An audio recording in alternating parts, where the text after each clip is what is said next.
ચોક બજાર police station વિસ્તારની અંદર અમારા ચોક બજાર પોસ્ટેના હેડ કોન્સ્ટેબલ હિરેનભાઈ અને પોલીસ કોન્સ્ટેબલ પર્વતભાઈ જયુભાઈ આ બંનેને માહિતી મળેલી હતી કે વાડીનાથ ચોક પાસે એક સોસાયટી આવેલી છે, તેની અંદર એક ઈસમ આ ગેરકાયદેસર ગાંજાનો વ્યવહાર મતલબ એનો બિઝનેસ કરે છે.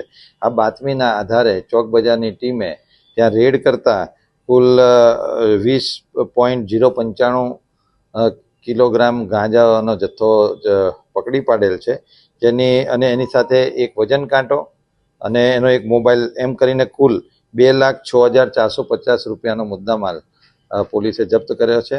અને એના પ્રાથમિક પૂછપરછની અંદર એ મુદ્દામાલ એ કોઈ ટિલ્લુ નામના ઈસમ પાસેથી લાવેલો છે. તો ટિલ્લુ માટેની પોલીસ હવે પ્રયત્ન કરી રહી છે. જે આરોપી છે એનું નામ છે રોહિત ઉત્તમ પ્રધાન, જે 35 વર્ષની ઉંમરનો છે અને એ વાડીનાથ ચોક પાસે આવેલી એક સોસાયટીમાં રહે છે અને એ મૂળ ગંજામ ઓરિસ્સાનો એ વતની છે. અને એના જે ઇન્ટ્રોગેશનમાં જે માલ ક્યાંથી લાવ્યો છે એમાં જે ટિલ્લુ નામનો માણસ છે એને શોધવાના પોલીસ પ્રયત્ન કરી રહી છે.